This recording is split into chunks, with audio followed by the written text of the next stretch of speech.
Hi, this is Doug Monig with Plas-Ties, and I'm going to show you how to install a spool and feed material through your HD Plus series.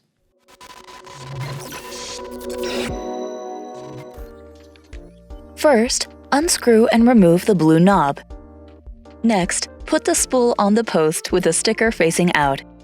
Screw the blue knob back on. Feed the material under and back over the wheel on the back of the machine. Open the lid and feed the material through the Nobak assembly. Pull a few inches of tie material through the assembly. Check the end of the line for a clean cut. Pull the lever to open the feed chute with your right hand.